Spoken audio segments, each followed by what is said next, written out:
Hi everyone, and welcome to day 2 of your training to hack your cycle and eliminate PMS.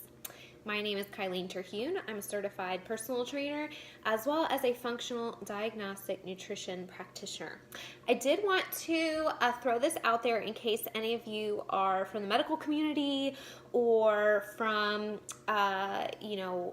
digging into hormones yourself and doing some research. I did want to clarify in the video yesterday when I said your ovulation starts at day 18, 19. That's like when my ovulation starts, and that can actually be a little bit late for some people. So just in case anybody's like super detailed in the timeline, it can kind of start after the first 2 weeks, so anytime in there. But a good indicator for you, if you don't know when you ovulate, your body temperature does rise. That's one way to check it. But actually, if you are ovulating regularly, you may be displacing some cervical fluid as well, and so you may notice that discharge during that time. So that's like a great indicator that you are most likely fertile during that time. You can also use cycle tracking apps, which are very helpful, like MyFlow, FLO, or iPeriod, and you can download those and track your cycle. And that's also very helpful to remind you and educate you. If you get MyFlow, it's very education focused, full of information about your cycle and where you are and what you can expect during these different times. But those are really helpful tools to sort of figure out, are you someone that has their cycle every 28 days on the spot? Are you someone that has a little bit of a longer cycle? Is it completely irregular? Do you go 28, then 35, then 38 days, and then 28 again? But that's all really helpful information to know. You want to be very consistent, and you want it to be a healthy cycle. And so we're going to talk about another tip today. Yesterday we talked about getting rid of those processed foods and processed carbohydrates and eating real food, right? So today we're going to dig into a specific I don't want to call it a food, but sort of a food, compound, nutrient, although I don't even want to use the term nutrient. We're going to talk about it today, and what it is, sugar. All right, so don't hate me, you guys, but this can have an incredible impact on your period, either for the positive or for the negative. I have a ton of notes here because I want to share how important it is. But first, I want to share my personal experience. So, as you know, as I shared yesterday, I used to have horrific periods. And as I got healthier and started changing my diet over the course of several years, they started to get a lot better. But one of the things I was able to pinpoint right away, just kind of intuitively and through thinking about what was different this month, why was it a little worse this month than last month, I was able to very quickly say, I think sugar has a big impact. And if we stop for just a second, we know that this is true, right? Everybody knows, and nobody's going to argue with you, that sugar is not good for your body. But what we're talking about here is processed sugars, right? I'm not saying don't eat a piece of fruit. So I just want to throw that in here. But I was able to really identify it because, for example, when I went on my, I believe it's our 1-year anniversary vacation, we had so much fun, and we were gluten-free at the time. But when you're on vacation, sometimes it's hard to eat, according to the best guidelines. And so you kind of do the best you can. And so we followed the gluten-free, but I indulged in a lot of sugar. I indulged in a lot of gluten-free treats, and I splurged. And when we came home, I had my period like the next week. And that was the worst period I had had in a long time prior. So I was able to quickly say, okay, I think that this was definitely sugar related. And so I experimented. And sure enough, it seemed that if I would cheat and indulge in sugar, that my period would be worse and that my cramping would be more prevalent. So this is tough, right? Because what happens the week before your period, you typically get those sugar and carbohydrate cravings, right? Now, so just one thing that I want to kind of reiterate is as you go through the process of getting healthier and healing your gut and balancing your hormones, these types of cravings and these mood swings and these desires to have these foods that are not good for you do go away, I promise. but you have to put the work in up front. So it all depends on how much is it worth to you. And for me, somebody who had been rolling on the floor in excruciating pain and never, wanted to experience that ever again, it's worth it. So I'm just going to share a little bit about sugar today. I have a lot of notes here. I want to make sure I give you all the good stuff. But as usual, let me know if you have any questions that come up as well. So one of the reasons sugar is so detrimental is because it causes rampant inflammation in your body. Okay, we also talked about inflammation yesterday and how it's really important to calm inflammation for your cycle, but also just to be healthy in general, because inflammation is connected to every prominent disease that we know about. So it is really important to be eating an anti-inflammatory diet, to avoid things that are simply inflammatory on their own, and sugar, unfortunately, is one of those things. It can also lead to insulin resistance. So that is another factor that can affect PMS, and it can also, of course, increase weight. And so weight gain and insulin resistance and PCOS and sugar itself can all be contributors to a very uncomfortable period. Now, according to healthline.com, I'm going to read you a little quote here. Drinking sugary drinks can spike inflammation levels. Moreover, this effect can last for a considerable amount of time. In addition, we talked a little bit about this yesterday, in addition to added sugar, eating too many refined carbohydrates has also been linked to increased inflammation in humans. Now, one of the reasons that this is a problem when you're talking about refined carbohydrates and sugar is because they don't come with a lot of their natural vitamins and micronutrients, right? When you have a stripped product like a flour, for example, it has depleted a lot of the nutrients that naturally existed in the initial plant, and it causes inflammation. So this is a little bit of a problem, but it also strips fiber, and fiber, helps to bind things and pass them through. So if you're eating something that is low in nutrient quality, does not have any fiber or low fiber or not quality fiber, and also causes inflammation, you can see how this becomes a little bit of an issue when you're trying to calm inflammation and eliminate pain and balance your hormones. Insulin, by the way, is a hormone, and cortisol is a hormone. And so those are some ones that we're going to talk about. So insulin itself, so when you eat sugar or glucose, your insulin raises in response to that, because what insulin is trying to do is help your cells absorb the glucose so they can store it for energy. So when you eat sugar, your insulin rises. It tells your cells to then accept the sugar molecules, and they do, and they store them for energy, and they use them. Now, if there's too many of them to be stored into the cells, they go down into your liver, and they're stored there to be released later for energy. And if there's too much for that, they can get stored as fat, and this becomes a problem. Okay, so we do want to watch our sugar intake in general, but particularly when we're talking about lowering inflammation, this becomes an issue. Insulin itself is inflammatory, so we don't want to have these huge spikes of insulin, and we also don't want to have insulin that just floats around or is released unnecessarily. So as another example, before you say, okay, well, I won't have any sugar, but I will have these sugar substitutes.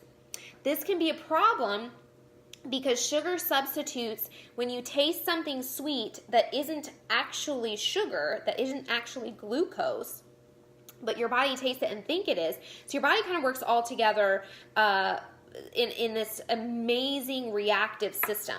So if you eat sugar, then your pancreas releases the insulin in response, right? Well, it does that when your body tastes something sweet as well. So that includes things like aspartame and stevia and all these sugar substitutes that are non-nutritive and non-caloric.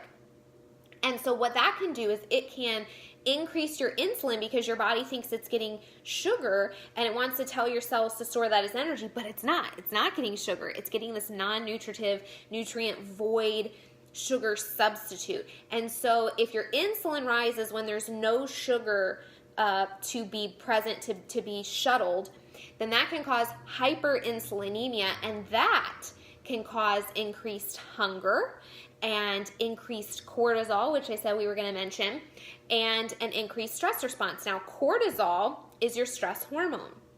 Okay, so when you are stressed, your body reacts, your brain tells your adrenals to pump out some adrenaline, some cortisol. And so cortisol, when it is not regulated properly and when it circulates in the body too frequently or at too high of a level, makes it very, very, very difficult to lose weight. It also encourages fat storage, particularly around the midsection, which is the least healthy fat that you can have. So so you're talking here about increased insulin, increased weight, increased hunger. All of these things are factors and influences on having a bad cycle, hormone imbalances, and painful cramping and PMS. And then, of course, high sugar intake also increases your risk of chronic disease as well. So that's a little bit of a problem, of course. But one of the things it also does when you're talking about hormone balance, because remember yesterday we talked about the cycle and how it works, and when you have cramping and when you have PMS, it's generally that one or the other hormone is too high or too low, or they're just not in the correct ratio. Sugar actually impacts your body's ability to be sensitive to hormones and to create the hormones, and so it affects that whole process of regulating them properly. So it's just kind of amazing the number of different ways that it can impact. So it impacts, like I said, your body's ability to process hormones, as well as the production, like I said, of important hormones like progesterone, which progesterone can really help your mood and feelings of overall wellness. So you kind of see how this is all sort of starting to tie together. And the last point I wanted to make was that sugar feeds gut dysbiosis. So if you have any sort of imbalances in your gut already, if you have any sort of pathogens that are opportunistic, that are trying to grow out of balance with the good bacteria, sugar absolutely feeds those. They crave it. Yeast craves it, bacteria craves it, parasites crave it. They want to eat sugar. And so what happens when you have gut dysbiosis and an imbalance of these things? Inflammation. And what contributes to terrible PMS? Inflammation. So I hope you're sort of seeing how this all connects and how sugar can be extraordinarily detrimental, not only in your day-to-day life and your long-term health goals, but specifically in your monthly cycle and having it be a pleasant one. So I wanted to give you some tips for eliminating sugar, and bear with me. I know you can do it. I know you can do it. I know it's hard. But the first tip is to substitute with real food. So again, we want to, if we're going to have something sweet, we want it to be from a whole food source that also comes with vitamins and micronutrients and fiber. So this is things like dates or honey or maple syrup or just fresh fruit. Fruit can become your sweet treat. And I know right now you're thinking, yeah, right, you've got to be kidding me. There's no way that fruit can be my dessert. But give yourself about 1 to 3 weeks being completely sugar-free and not cheating by having the sugar substitutes as well, and your taste buds will adapt so quickly. I promise you that even eating a fresh organic almond is going to have a sweet flavor to you. It's incredible. You're going to develop a new sense of sweetness and a new flavor palette. So substitute with honey, dates, maple syrup, fresh fruit, those sorts of things. My second tip, because I know this is going to be a process, right? And not all of you are going to be able to jump in and be like, I'm 100% sugar free and I'm not having any sugar substitutes and I'm all in. And I get that. For a lot of us, we need a step-by-step thing. So make it a process, and maybe what you do as a second tip is to make some whole food treats ahead of time. And so one of those, I will post a recipe here in a little bit, but one of those might be brownies, okay? And these are one of my favorite things to share with people because everyone I work with wants to feel satisfied and they don't want to have these cravings. And like I said, eventually they go away, but up front, sometimes we need a transitionary food. So brownies are one of my favorite things to offer people because they love them. And what do we usually crave around our period? Usually chocolate, right? So brownie is like that perfect mix of I want chocolate and I want something sweet, but I don't want to binge on sugar right now because Kylene just told me that it's terrible for me. It's going to make me have horrible cramps. So I'm going to make this brownie. And this brownie is either made with like honey and chickpeas and things that are nutritive and do have value and micronutrients in themselves, as opposed to being like completely nutrient void. Or maybe it's going to have something like an almond butter base and coconut flour and things like that. So you can see the difference there. So you are still getting something that's a little bit sweet, but it's all whole food ingredients that actually provide the sweetness and crush the cravings, but still provide a little bit of that micronutrient density that you need and that you want. And it's so much better when you compare it to just white sugar and processed carbohydrates and things like that that are not only void of the nutritional value, but also cause all that damage and inflammation leading to pain. Okay, so I'll post a brownie recipe as soon as I'm done here. All right, the third step, if you are a sugary beverage drinker, first of all, stop right now because soda is killing you slowly. It impacts your weight. It impacts your cravings. It's just the absolute worst thing you can possibly do. And even if it is diet soda, your weight is going to increase. It's just garbage. Like you cannot, just don't drink it. Okay, just don't drink it. So I know though that so many of you have already given it up, but some of you still really enjoy it, and maybe it's become a thing. It's like really a habit for you. So if that is your particular addiction, then I would highly recommend switching to a product called Zevia. It's Zevia. This is a chemical-free, sugar-free soda. Now, just as a caveat, this does have monk fruit in it, which may react in your body in a similar way as a sugar substitute. So just be aware that this still isn't necessarily something you want to bring in on a regular basis, but it's not going to necessarily have the same effect as actual sugar in terms of your PMS. And so for a period of time, it may be a beneficial substitute if this is a real addiction for you. And Zevia does not have any chemicals, and it's sweetened with monk fruit. And so that's something to consider if it is a real problem for you if you're a soda drinker. All right, and then my final tip to sort of get sugar out of your diet is to avoid sugary coffees. So drink that. If you're going to drink coffee, get rid of the garbage, the processed, conventional dairy plus sugar bomb in your cup, and try to avoid those sweet creamers. So again, we're looking for things like dates and apples and honey and maple syrup and things like that to crush those sweets cravings without getting the damaging effects of sugar itself. So here's my final word for you on sugar. If you can, begin the process today of eliminating it completely. I don't even have white sugar in my house. It's not even an option. If we do make sweet treats, I make them with paleo ingredients, and that just means whole food ingredients. So I'm making them, like I said, with dates or honey or something like that. And then another tip there is I kind of usually make them, we all have a piece, and then I freeze a bunch of them so you can freeze them for emergency cravings later. So you have it on hand, but it's not in front of you, so you're not going to eat all of it. That greatly diminishes the amount of sugar that you are taking in.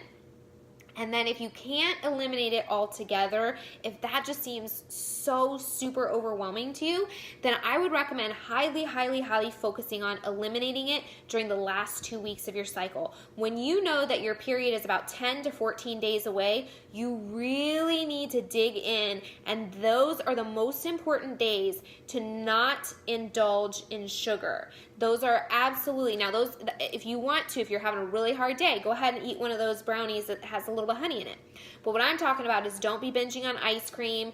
Don't go out and, have a Pop-Tart for breakfast that morning, or have a piece of chocolate cake the night before your period, or, whatever it is. Really, really start tracking your cycle and look at the last 10 to 14 days and say, okay, this is the time where I'm really going to avoid sugar at all costs. That's the most important time. If you can't do it the whole month, that's the most important time.